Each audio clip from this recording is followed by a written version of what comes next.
Friends எல்லாருக்கும் வணக்கம். Welcome back to மாம் 6 டே. இன்றைக்கி ஒரு நம்ம ரெசிபி உங்களுக்கு செய்யறது என்னென்னு பார்த்தீங்கன்னா, ஒரு 3 ஸ்லைஸ் ப்ரெட் இருந்தால் போதும் நம்ம இந்த ரெசிபியை சூப்பராக செய்யலாம். அது எப்படி செய்யலாம் அப்படின்னு பார்க்கலாம். அதுக்கு 3 ஸ்லைஸ் வந்து சாண்ட்விச் ப்ரெட் எடுத்துருக்கேன். நீங்கள் மில்க் ப்ரெட் வேணால் கூட எடுத்துக்கோங்க.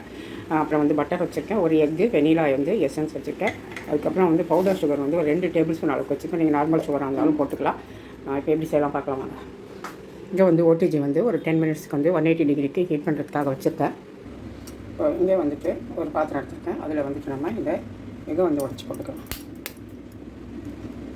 கூட வந்து எனக்கு வந்து பால் தேவைப்படும். இதுக்கு வந்து 1 2 3 4 5 6 பொருள் ஓகேங்களா. இதில் வந்து கொஞ்சம் போல் பட்டர், ஏன்னா நம்ம செய்கிறது 3 ஸ்லைஸ் தானே, 1 ஸ்பூன் அளவுக்கு பட்டர் போதும். இந்த அளவுக்கு போதும். அடுத்து வந்து இதில் கொஞ்சமாக ஆயில் விட்டுக்கலாம். 1 ஸ்பூன் அளவுக்கு ஆயில், இந்த அளவுக்கு போதும்.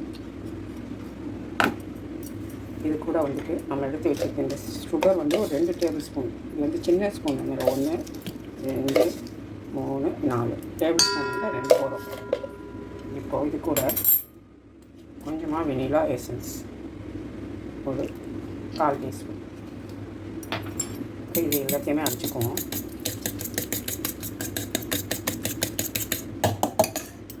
இதுலேயே வந்து கொஞ்சம் போல் பால், அதாவது ஒரு கரண்டி, ஒரு 2-3 டேபிள் ஸ்பூன் இருக்கிற மாதிரி வச்சுக்கலாம். ஒரு குழிக்கரண்டி குழம்பு கரண்டி அளவுக்கு வச்சுக்கலாம். எல்லாத்தையும் அடிச்சுட்டு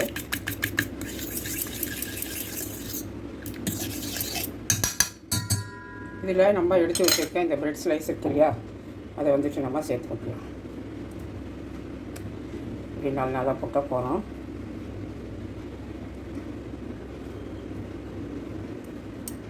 இங்கே வந்து ஒரு பாத்திரம், ஸ்டீல் பாத்திரம் தான் எடுத்துருக்கேன். நீங்கள் பீங்காய் அதெல்லாம் கூட எடுத்துக்கலாம். நான் ஓடிஜியில் வைக்கிறதுனால ஸ்டீல் அவனில் வைக்கிற மாதிரி இருந்தால் நீங்கள் வந்துட்டு பீங்காய் பாத்திரம்லாம் எடுத்துக்கலாம். இப்போ இது வந்து ஆயில் போட்டு நான் பண்ணி விட்டுட்டேன். இப்போ இதிலே வந்து நம்ம என்ன பண்ண போகிறோம், இந்த மிக்ஸ் பண்ணி வச்சது எல்லாத்தையுமே சேர்த்து விட்டுடலாம்.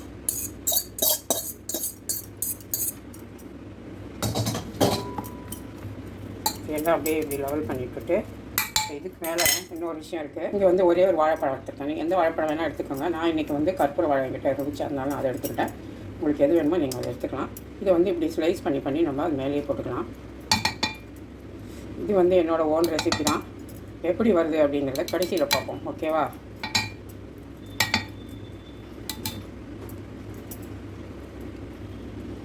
இவ்வளோதான். போயிட்டு அப்படியே நம்ம இது பண்ணி விட்டுட்டு இதுக்கு மேலேயே இன்னும் கொஞ்சமாக பால் சேர்த்துக்கலாம். ஏன்னா அதெல்லாம் தீஞ்சு போயிடும். அதனால பிரெட் இன்னும் ஃபுல்லாக அப்சர்வ் ஆகணும். இன்னும் கொஞ்சமாக இந்த அளவுக்கு போகிறோம்.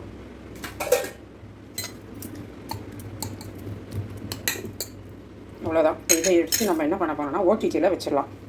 ஆல்ரெடி ஒரு 10 நிமிஷமாக ப்ரீ ஹீட் பண்ணி தான் வச்சுருக்கேன். இப்போ இதை எடுத்து நம்ம இந்த ஓடிஜிக்குள்ளே வச்சுருவோம். எப்படி தான் வரப்போகுது அப்படிங்கிறதையும் நம்ம பார்த்துடலாம். இப்போ இதுக்குள்ளே வச்சிடுறேன். இப்போ க்ளோஸ் பண்ணிவிட்டு 10 நிமிஷம் ஆகட்டும். ஒரு 10 நிமிஷம் ஓடிஜியில் வச்சு எடுத்துட்டேன். இப்போ வந்து திருவுண சீஸ் இருக்குது, மொசரல்லா சீஸு, அது கொஞ்சம் இது மேலே போட்டு விட்டுக்கலாம். இது வந்து ஃப்ரிட்ஜில் வச்சதுனால ஃப்ரீசரில் கொஞ்சம் கெட்டியாக இருக்குது, சூடாக இருக்கிறதெல்லாம் அப்படி போட்டு விட்டுப்போம்.